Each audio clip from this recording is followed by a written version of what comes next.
mari kita hidup sederhana, itu dalam definisi ini itu sebagaimana mari kita hidup yang kaya. Maksudnya, mari kita puas, merasa cukup, merasa mampu dengan apa yang kita miliki sekarang. Nah, itu namanya hidup yang kaya.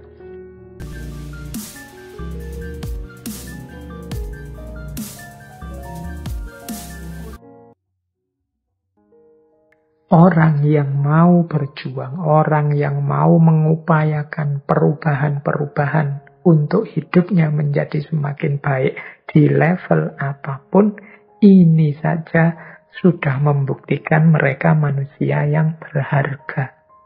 Kan rumusnya memang manusia itu kuasanya hanya sampai level berusaha.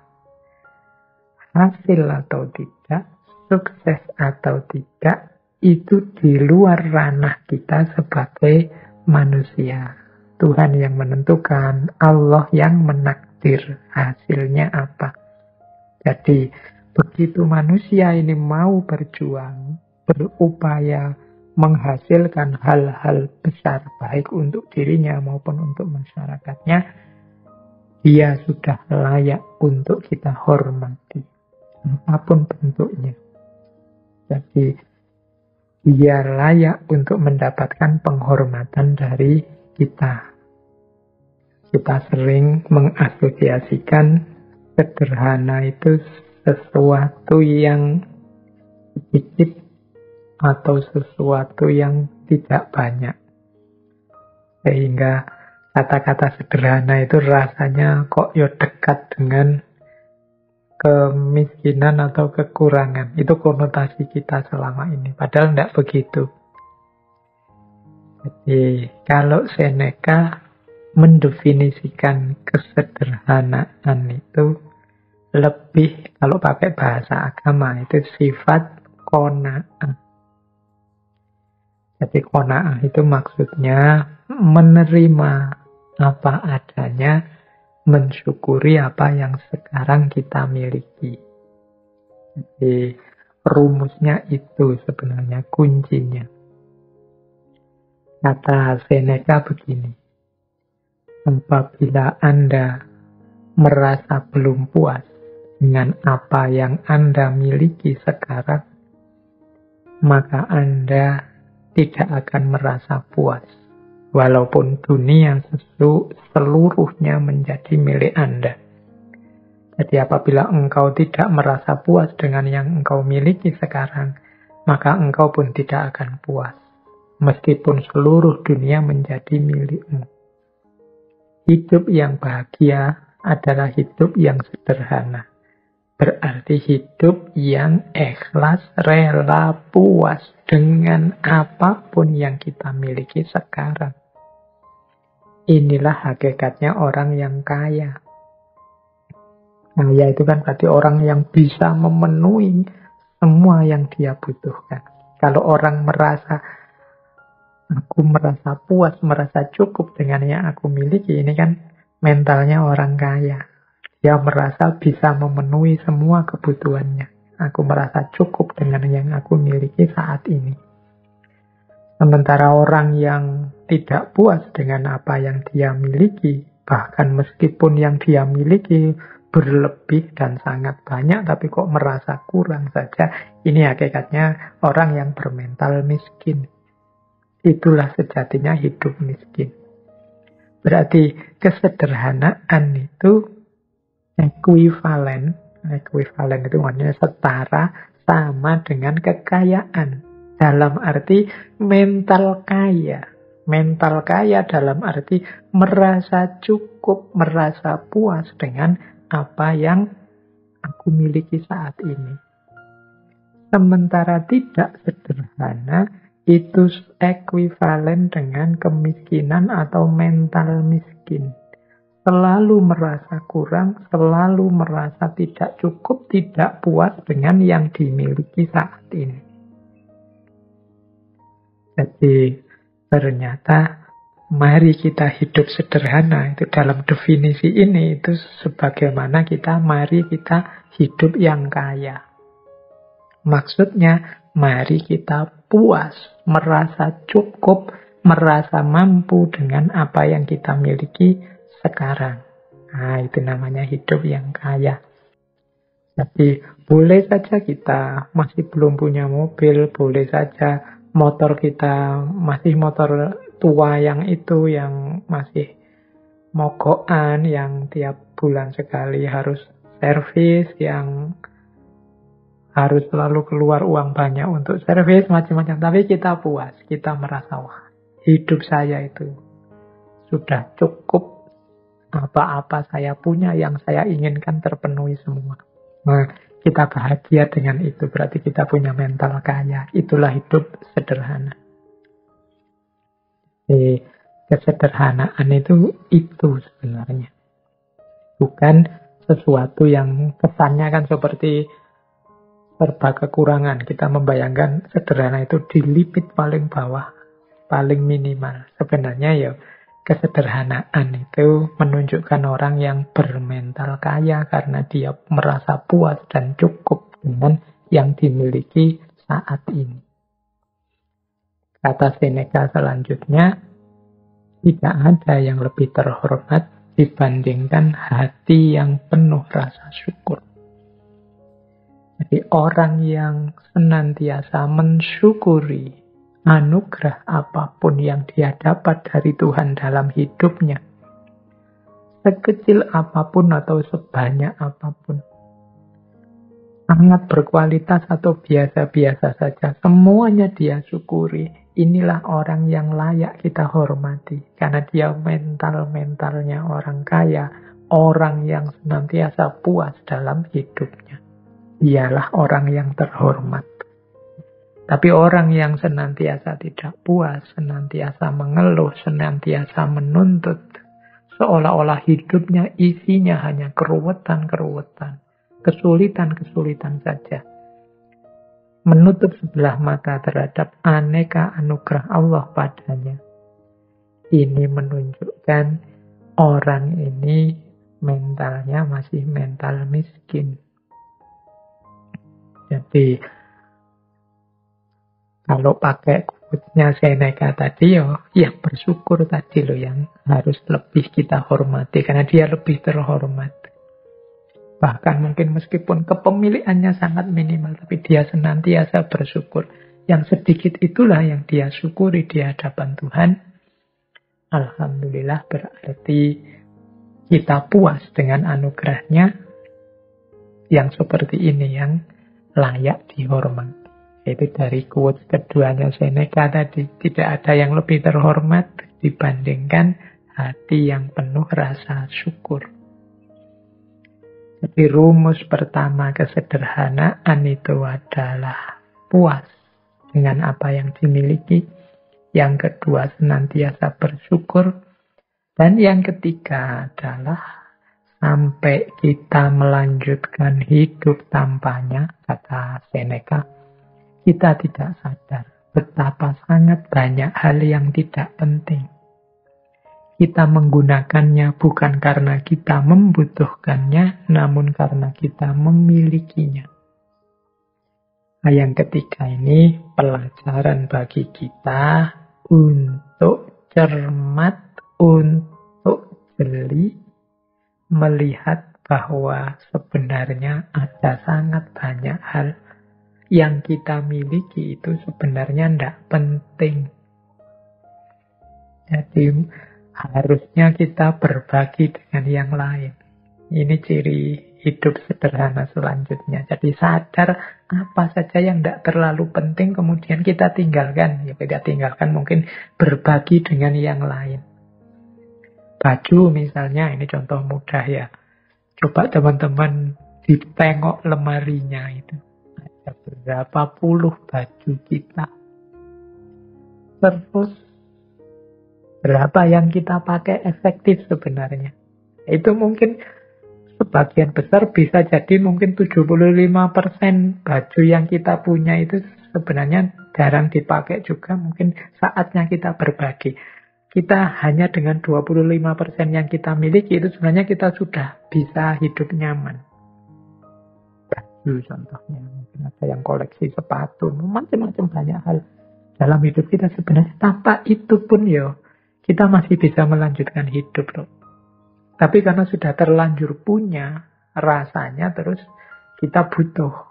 Kalau bahasanya Seneca, kita menggunakannya bukan karena kita membutuhkannya, tapi karena kita memilikinya. Karena sudah punya, dipakai. Karena bajunya sak lemari penuh, bisa gonta-ganti terus-terusan. Bahkan masih beli lagi. Jadi, banyak barang kita yang seperti itu. Mungkin ada yang punya sepeda saja berapa, mungkin ada yang punya motor 3, mungkin ada yang punya HP 2 apa 3, mungkin ada yang wong 1 saja cukup, motor juga 1 juga cukup. Tapi rasa serakah, rasa ingin punya lebih, ini yang disebut tidak sederhana. Membuat kita terus mengoleksi hal-hal yang harusnya tidak terlalu penting untuk hidup kita. Kalau sudah terlanjur, berarti saatnya untuk berbagi. Berbagi itu mestinya ndak harus nunggu rusak dulu apa jelek dulu. Kalau bahasanya Al-Quran, kebaikan itu justru ketika kita berbagi hal-hal yang masih kita sukai, masih kita cintai. Berarti baju yang paling baik, yang paling kita senangi, kalau kita berbagi ke orang lain, itu sebenarnya itu pahalanya paling besar. Itulah kebaikan. Jadi yang ketiga ternyata rumusnya, mari kita jeli hati-hati, tidak membeli, tidak mengoleksi, tidak mengumpulkan hal-hal yang tidak penting dalam hidup kita. Jadi kalau memang harus beli, kita beli yang memang kita butuh dan penting. Yang sudah punya tidak usah dikoleksi terus-terusan. Karena manusia itu kan karakternya memang kalau bahasanya Al-Quran, alhaakumut takasur. Berlomba-lomba, berbanyak-banyakan. Senengnya koleksi. Kemarin ada banyak kasus orang mengoleksi tabung oksigen. Kadang-kadang ada loh orang-orang yang sebenarnya dia tidak sakit. Tidak butuh oksigen. Cuma khawatir lah kalau nanti saya sakit gimana. Akhirnya dibela-belain beli tabung oksigen. Padahal semuanya sehat. Akhirnya yang sakit tidak kebagian oksigen. Ini mental-mental tidak utama.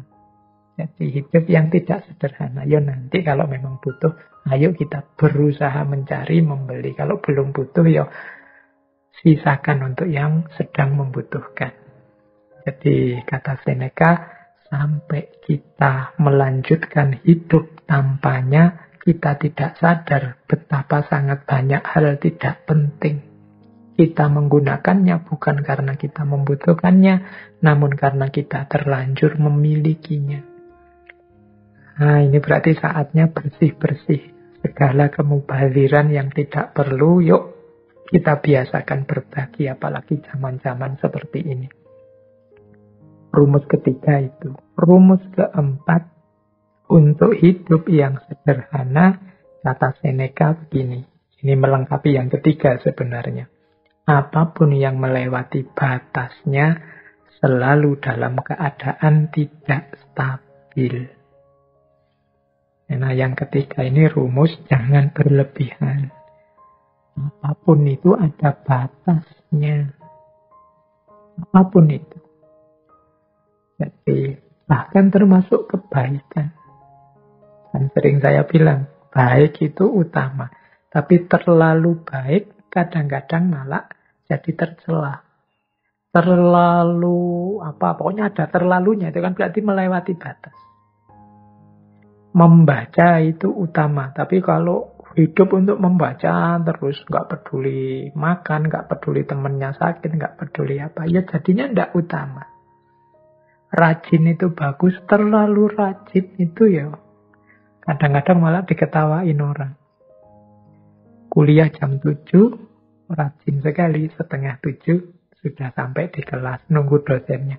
Tapi terlalu rajin, misalnya kuliah jam 7, jam 5, habis subuh sudah nunggu di kampus, itu mungkin malah diketawain orang. Tidak, segalanya ada batasnya, yang wajar saja. Itu kesederhanaan. Jadi jangan melampaui batasnya. Jadi, makan ya sewajarnya saja, jangan kekurangan. Dan jangan pula kelebihan. Minum juga begitu, beraktivitas juga begitu. Olahraga itu penting, tapi yo ada batasnya, jangan olahraga atau urusan mentang-mentang penting. Tidak juga begitu. Lari itu penting, tapi yo diukur kekuatannya, jangan berlebihan, tapi juga jangan kekurangan. Sepedaan itu penting, diukur kekuatan kapasitasnya. Jangan sampai nanti blunder, inginnya sehat, malah jatuh sakit. Jadi, kalau mengikuti rumusnya Seneca ini berarti mari kita hidup yang sederhana. Rumus yang pertama, sederhana itu kita puas, kita terima apapun yang kita miliki saat ini. Jadi, seperti saya bilang tadi ya, qanaah. Yang kedua, mari kita bersyukur. Yang ketiga, mari kita hidup yang efektif. Jadi yang tidak penting, tidak usah diambil dimiliki. Yang sudah terlanjur dimiliki, boleh kalau memang mungkin kita bagi untuk sesama. Dan untuk selanjutnya, jangan memubazirkan apa yang kita miliki untuk hal-hal yang tidak penting. Misalnya membeli yang tidak ada gunanya, hanya mengikuti hobi saja tanpa ngerti batasnya. Itu hidup sederhana. Dan yang terakhir ya tadi tentang pas. Jadi apapun yang kita inginkan untuk kita miliki atau kita lakukan, mari kita penuhi itu sesuai batasnya. Tidak kekurangan maupun berlebihan. Pas saja sesuai situasi dan kondisi kita. Baik, sampai di sini kita tadi dapat berapa tema.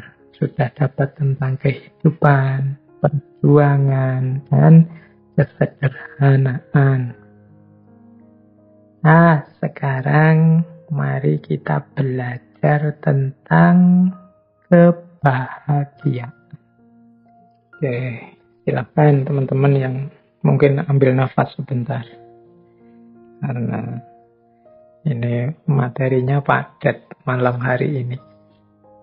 Baik, tentang kebahagiaan ada beberapa tips, beberapa kata-kata bijaksana dari Seneca. Yang pertama, kata Seneca begini. Orang itu menjadi sengsara karena ia berpikir dirinya begitu. Begitupun dengan bahagia. Jadi, pertama, Seneca ingin mengingatkan pada kita bahagia atau tidak itu tergantung pemikiran kita tentang diri kita. Kunci pertama itu. Sama sekali tidak ada hubungannya dengan hal-hal di luar diri kita. Kuncinya tentang anggapan kita, pikiran kita terhadap diri kita. Sepahit apapun situasi, separah apapun kondisi, kalau kita menganggap, aku masih bahagia kok. Aku masih bersyukur dengan situasi seperti ini. Aku ini masih tergolong orang yang beruntung. Jadi aku harus tetap bersyukur dan bahagia. Loh itu ya kita bahagia. Meskipun situasinya sebenarnya tidak terlalu sedih, tidak terlalu mengenaskan. Meskipun hanya kesulitan kecil saja dalam hidup. Tapi kalau kita merasa, wah hidupku ini malang sekali, hidupku ini menyedihkan sekali, salahku apa kok Allah mengujiku seperti ini, ya jadilah kita orang yang tidak bahagia. Meskipun mungkin sebenarnya ujiannya hanya kecil saja. Sebaliknya, orang yang ujiannya sangat berat, tapi menganggap, aku masih bahagia. Masih banyak orang yang lebih malang dari aku, lebih sedih nasibnya dari aku. aku masih tetap harus bersyukur pada Allah. Oh, itu pun dia masih orang yang bahagia. Jadi bahagia atau tidak itu tergantung anggapan kita, pikiran kita tentang diri kita. Tidak tergantung pada hal-hal di luar diri kita. Apapun situasinya. Jadi bagi teman-teman yang ingin bahagia, ayo dimulai sekarang. Tidak usah nunggu nanti, tidak usah pakai disarati macam-macam. Saya akan bahagia Pak kalau lulus, saya akan bahagia Pak. Loh, bahagia sekarang tidak nunggu lulus juga bisa kok.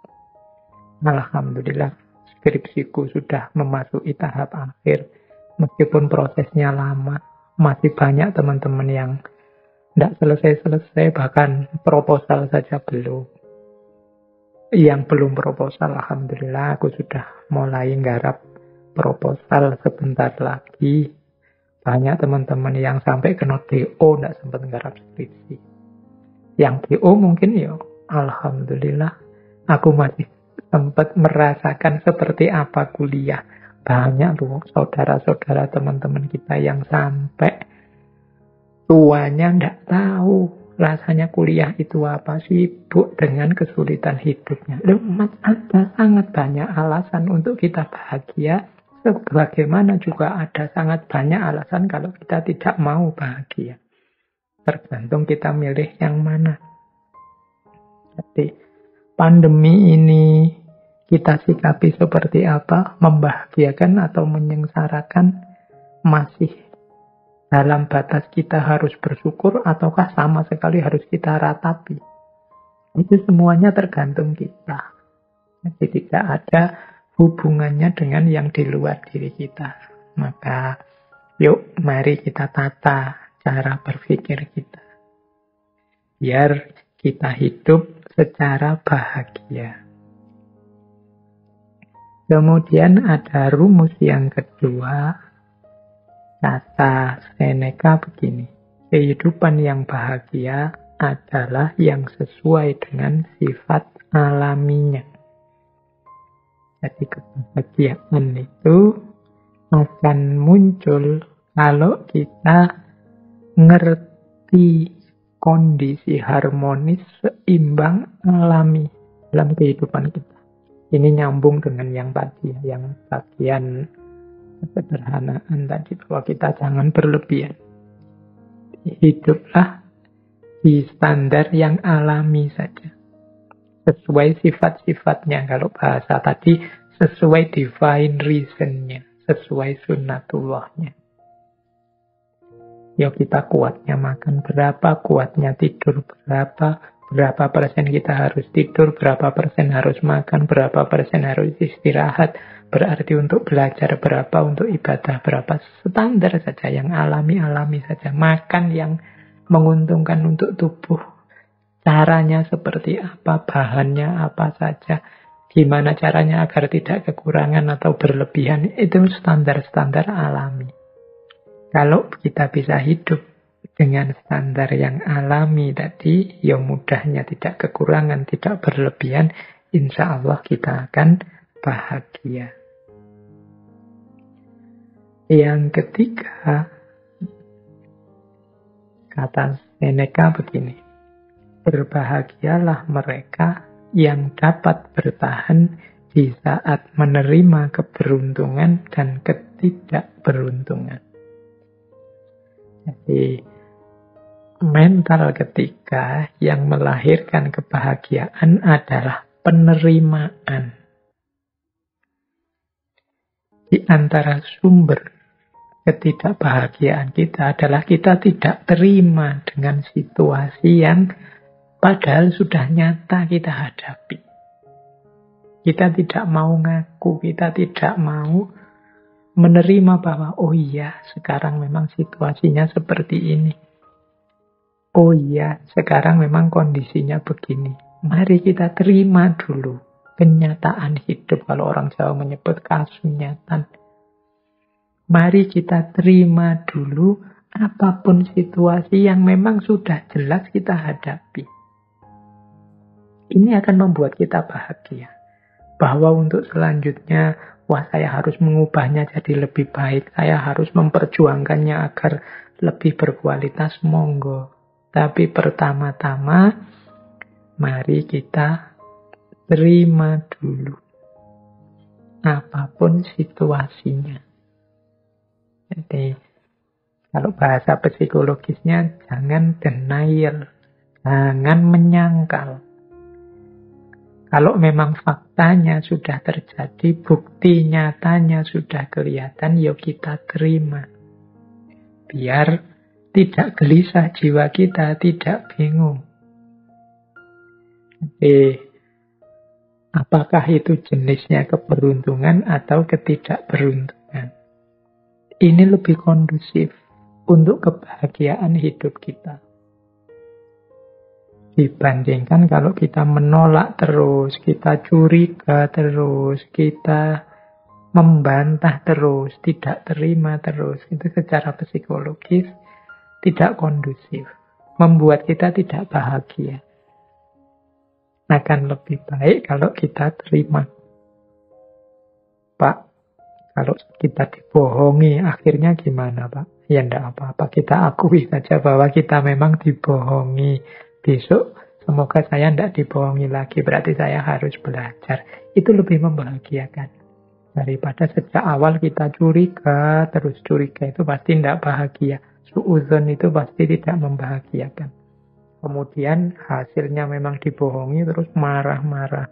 Ini juga tidak membahagiakan. Diakui saja fakta, berarti aku ini kurang pinter, aku ini kurang jeli, aku ini ternyata yang aku anggap aku ini pinter, ternyata aku masih bisa dibohongi, berarti aku ini memang manusia yang lemah. Sejak saat ini aku akan belajar biar tidak dibohongi. Itu mungkin lebih kondusif untuk hidup kita dibandingkan kita menyangkal terus, denial terus terhadap fakta yang memang sudah nyata kita hadapi. Lebih menenteramkan. Ini untuk level individu ya, level psikologi kita masing-masing.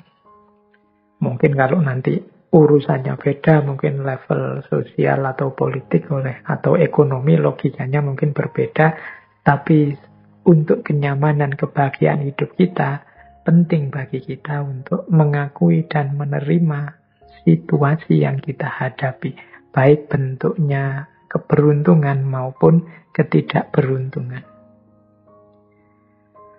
Nah, yang keempat, ini ada rumus dari Seneca begini. Keberuntungan itu adalah apa yang terjadi saat persiapan bertemu kesempatan. Ini rumusnya unik ya. Kita dulu sering mendengarkan kalimat kejahatan itu terjadi kalau ada niat dan ada kesempatan. Ini kata Seneca bukan tentang kejahatan, tapi tentang keberuntungan hidup. Keberuntungan hidup itu akan terjadi kalau persiapan bertemu kesempatan. Jadi kalau kita ingin hidupnya beruntung dan bahagia, berarti apa? Yuk kita mempersiapkan diri. Sehingga ketika kesempatan datang, kita bisa memanfaatkannya untuk kepentingan kita. Itulah namanya beruntung. Untuk hal apa saja yang kita inginkan jadi target-target kita, kalau tadi di depan aja tujuan hidup kita, mari kita siap-siap. Jangan sampai kesempatannya datang, kita belum siap. Atau sebaliknya juga, persiapan kita sudah matang, kesempatannya tidak datang. Hanya saja, kalau kesempatan kan kita tidak menguasai sendiri. Kesempatan itu kadang datang dari luar diri kita. Tapi kalau persiapan, itu kita sepenuhnya yang melakukan. Jadi mari siap-siap. Sampean ingin apa? Misalnya, saya nanti ingin jadi orang yang di masyarakat itu dihargai, kemudian mungkin disuruh ceramah, disuruh sambutan, bisa kalau tiba-tiba disuruh memberi tausiah, wah, Itu besok, bayanganku begitu aku. Nah, berarti harus sekarang latihan ngomong, latihan pidato, latihan ceramah. Itu persiapan. Siapa tahu tiba-tiba ketemu momen, monggo mas memberi sambutan, memberi tausiah, ini Pak Yainya ndak datang. Lu kita sudah siap. Itu kan keberuntungan. Begitu tampil, wah ternyata luar biasa. Besok diundang bicara lagi. Ya, itu namanya keberuntungan. Ketika persiapan ketemu kesempatan. Tapi kalau kita tidak siap sama sekali dan memang tidak menyiapkan diri, ya kesempatannya datang, dia akan lewat sia-sia. Monggo mas tausiah. Aduh mohon maaf saya tidak mampu, saya tidak pernah, saya tidak bisa. Ya sudah kesempatannya lewat. Itu contoh sederhana. Dalam hal apapun juga begitu.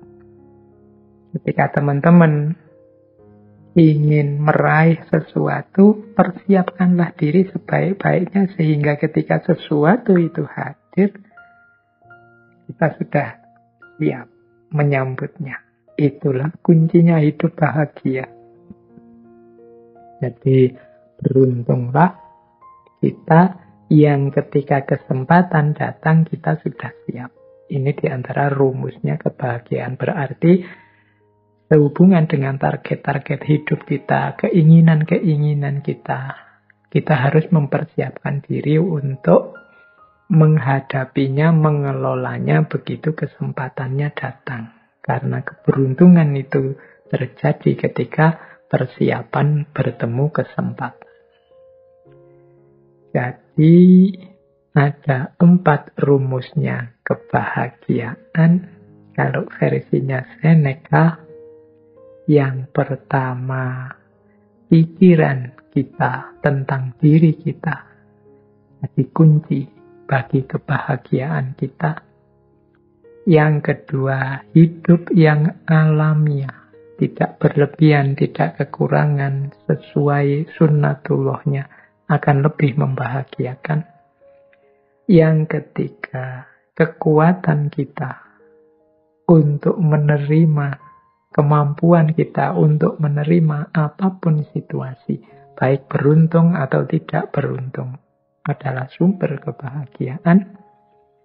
Dan yang keempat, kesiapan kita untuk mengelola, menghadapi kesempatan apapun yang datang.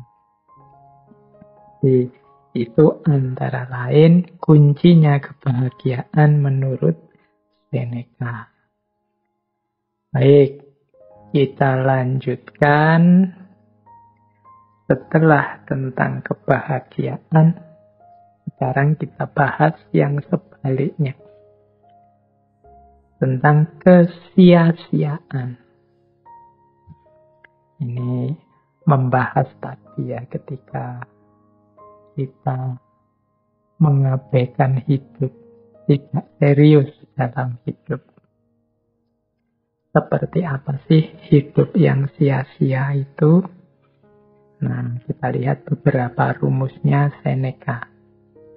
Yang pertama, kata Seneca, orang-orang begitu hemat dalam menjaga harta pribadi mereka. Namun, dalam hal menggunakan waktu, mereka sangat boros. Nah, ini berarti tentang pemanfaatan waktu. Hidup yang sia-sia itu berarti waktu berlalu dan kita tidak menghasilkan apa-apa, tidak membuahkan apa-apa, tidak melakukan kemanfaatan baik untuk diri kita, apalagi untuk sesama. Kata Seneca, orang itu biasanya kalau menjaga miliknya itu sangat hemat.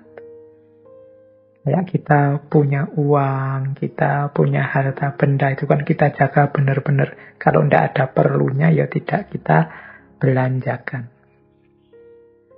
Tapi dalam hal menggunakan waktu, kita itu boros. Kita tidak hemat. Tidak hemat maksudnya tidak eman-eman. Kita hidup 24 jam, 7 hari. dalam seminggu, 30 hari dalam 1 bulan, 12 bulan dalam 1 tahun. Ini kita tidak pernah menghitung kemanfaatan apa yang bisa aku berikan. Aku gunakan untuk apa detik demi detik waktu yang berlalu ini. Jadi kita itu boros waktu. Ini boleh jadi pedoman pelajaran pada teman-teman mahasiswa yang tidak lulus-lulus. Mungkin teman-teman jomblo yang tidak nikah-nikah. Mungkin teman-teman muda yang lama asik nganggur. Mungkin juga pada siapa saja yang waktunya banyak terbuang sia-sia, tidak produktif. Ini Seneca mengingatkan kita, ngapain saja kita dengan waktu yang kita miliki. Sehingga target-target besar hidup, baik jangka pendek, jangka menengah, maupun jangka panjang, kok tidak selesai-selesai. Waktu kita hamburkan tidak secara bermanfaat. Beda dengan harta tadi. Orang itu kan biasanya kalau punya uang, punya harta itu kan begitu hemat, begitu perhitungan. Setiap keping uang yang keluar itu kita menginginkan timbal balik yang setara dengan yang keluar itu. Tapi kalau dalam hal waktu, kita tidak pernah menghitung sampai ke sana. Pokoknya waktu lewat, ya lewat saja. Sampai kita kaget-kaget sendiri. Wah, sudah hampir 2 tahun ini pandemi. Wah, ternyata sudah ganti bulannya. Wah, ternyata sekarang sudah 2021, tidak terasa ya. Seperti kemarin saja baru apa. Kita kan sering menggunakan kalimat-kalimat ini. Ini mungkin indikasi betapa kita tidak hemat dalam menggunakan waktu. Kita terlena, ditelan oleh waktu. Ya biasanya aktivitas-aktivitas kita banyak tersita untuk hal-hal yang tidak produktif. Hal-hal yang tidak manfaat, tidak maslahat. Sehingga kita kaget dengan berlalunya waktu. Jadi ini ciri kesia-siaan yang pertama. Waktu berlalu dan kita tidak melakukan apapun yang memberi kemanfaatan, baik untuk diri kita, apalagi untuk sesama di luar diri kita. Kalau para ulama zaman dulu kan bahkan waktu lewat dan tidak mendapat ilmu apapun, tidak melakukan kemanfaatan apapun, itu dianggap sebagai kecelakaan. Dalam arti merasa diri sebagai orang yang celaka. Nah, berarti apa? Yo, mari kita hati-hati di antara bentuk rasa syukur kita terhadap kesempatan yang diberikan oleh Allah, terhadap waktu yang masih dianugerahkan oleh Allah pada kita adalah memanfaatkannya sebaik mungkin, sehemat mungkin, sehingga melahirkan kemanfaatan-kemanfaatan yang jauh lebih besar. Baik untuk diri kita maupun untuk sesama. Kalau tidak, berarti waktu lewat sia-sia. Yang pertama itu kesia-siaan. Yang kedua, kata Seneca begini, ini di salah satu tulisannya, menyindir banyak orang. Mereka kehilangan siang hari karena mengharapkan malam hari. Dan kehilangan malam hari karena takut datangnya fajar. Nah ini hidup kita sering sia-sia, tidak melakukan apa-apa. Yang pertama karena harapan-harapan yang tidak rasional. Atau menunda-nunda dengan alasan-alasan dan harapan-harapan. Yang kedua karena ketakutan-ketakutan yang tidak perlu. Jadi kita kehilangan siang karena mengharapkan malam. Itu kayak orang, nanti sajalah, besok sajalah. Nah, ini kan akhirnya waktu lewat. Kita kehilangan siang. Nanti Nah, yang bantu kok nanti ada. Jadi menunggu. Kita beralasan, mencari alasan untuk tidak melakukan sesuatu. Nanti begitu yang kita tunggu atau alasan yang kita buat tadi hadir, sekarang ganti. Bukan alasan atau harapan, tapi ketakutan. Tapi kalau saya lakukan, jangan-jangan khawatirnya siapa tahu akhirnya tidak jalan sudah. Jadi yang semula memberi syarat-syarat harapan sebelum melakukan sesuatu, yang kedua ketika syarat-syarat yang ditetapkan itu ada, muncul lagi ketakutan-ketakutan sehingga akhirnya sama, tidak ngapa-ngapain. Yo contoh nih teman-teman yang target, Pak saya mau bikin channel YouTube yang isinya manfaat untuk semuanya misalnya. Terus, tapi saya nunggu semoga nanti ada teman yang ahli IT mau diajak kerjasama, semoga nanti ada tokoh-tokoh yang mau bisa saya ajak untuk ikut launching, semoga syaratnya oke. Akhirnya tidak jadi-jadi buat YouTube yang manfaat. Tapi ketika syarat-syarat tadi ada, misalnya sudah ada teman yang ahli IT mau bantu, sudah ada tokoh-tokoh tertentu, sudah nanti kalau jadi saya ikut launching. Sekarang ganti, isinya ketakutan-ketakutan. Tapi kan sekarang sudah banyak Pak channel YouTube. Apa bisa ya? Apa tidak sia-sia yang saya lakukan ini? Tapi kan hari ini kalau tidak istimewa benar itu ya tetap followernya sedikit. Tapi kan terus tapinya banyak, ketakutan-ketakutan. Akhirnya apa? Ya tidak jadi bikin channel YouTube. Nunggu entah apa sampai ketakutannya hilang. Jadi ini disindir oleh Seneca. Mereka kehilangan siang hari karena mengharapkan malam hari. Dan kehilangan malam hari karena takut datangnya fajar. Ini tabiat kita yang berbuah kesia-siaan. Nah, yang ketiga. Kata Seneca begini. Hidup kita itu tidak pendek. Namun kitalah yang membuatnya demikian. Kita bukan orang yang serba kekurangan, namun kita mempergunakan segala yang kita miliki secara sembarangan. Jadi yang ketiga ini Seneca mengingatkan kita, kita itu punya segala macam fasilitas yang dianugerahkan oleh Tuhan pada kita. Kalau kita pergunakan fasilitas-fasilitas ini sebaik mungkin, pasti kita bisa melakukan banyak hal yang berkontribusi, yang bermanfaat, yang membawa maslahat kebaikan pada masyarakat dan juga diri kita sendiri. Hanya saja selama ini kita tidak maksimal menggunakan fasilitas-fasilitas itu atau kita gunakan secara sembarangan. Akhirnya kemanfaatannya minimal. Kita punya akal pikiran. Sejauh mana sih kita daya gunakan akal pikiran gitu untuk kemanfaatan, kontribusi pada masyarakat. Kita punya kesehatan. Kita punya mata yang sehat, hidung yang sehat, telinga yang sehat, mulut yang sehat. Kita gunakan untuk apa sih semua itu? Jangan-jangan kita menggunakannya secara sembarangan seperti kata Seneca tadi. Akhirnya apa? Fasilitas-fasilitas yang luar biasa yang dianugerahkan Tuhan pada manusia itu tidak melahirkan apa-apa selain hanya kesia-siaan saja.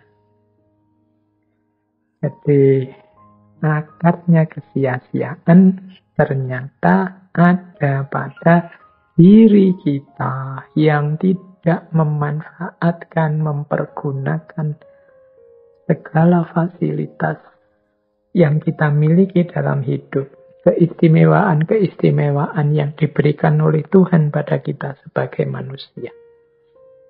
Kita pergunakan secara sembarangan, tidak kita pergunakan dengan baik dan manfaat.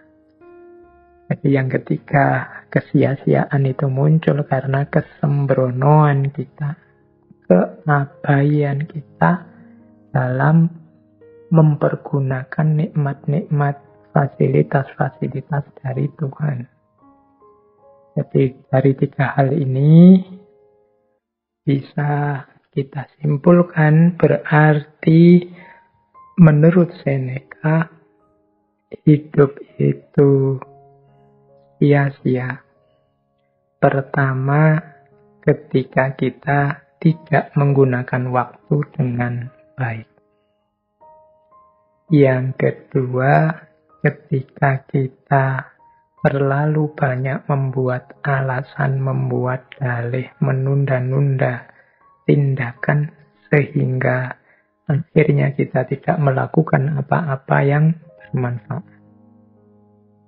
Yang ketiga, ketika kita tidak mendayagunakan, memanfaatkan berbagai fasilitas anugerah dari Tuhan secara baik. Kita mempergunakannya untuk hal-hal yang tidak penting. Kita mempergunakannya secara sembrono. Bahkan mungkin kita pergunakan untuk hal-hal yang merusak, yang mafsadat. Jadi itulah hidup yang sia-sia. Jadi kita sudah belajar tentang cara hidup bahagia dan hidup yang sia-sia. Baik, sekarang kita lanjutkan. Wah, waktu kita sudah tinggal sedikit lagi. Sebenarnya materi-materinya banyak. Oke, saya masuk sekarang ke belajar. Ini penting tentang belajar ini. Karena kuncinya hidup itu ilmu. Kuncinya dapat ilmu itu belajar. Coba kita lihat ya, beberapa nasihat dari Seneca tentang belajar. Ada dua yang saya ambil dari Seneca tentang pelajaran hidup. Sisanya ini sifatnya praktis yang berhubungan dengan buku. Nanti kita jelaskan di belakang yang berhubungan dengan buku. Kita jelaskan yang dua dulu. Jadi kata Seneca yang pertama begini. Kita tidak belajar di sekolah. Tetapi yang utama adalah belajar dalam kehidupan nyata. Jadi yang pertama ini Seneca mengajarkan pada kita bahwa pelajaran yang penting dan paling banyak kita dapatkan, yang hari ini banyak menghuni pikiran kita, itu sebenarnya yang terbesar berasal dari pengalaman kita hidup nyata. Jadi justru banyak sekali pelajaran-pelajaran yang kita ambil dalam kehidupan nyata. Kenapa bukan di sekolah? Ya karena sekolah itu seringkali wawasan-wawasan dan ilmunya itu berjarak dengan realitas, dengan kenyataan hidup.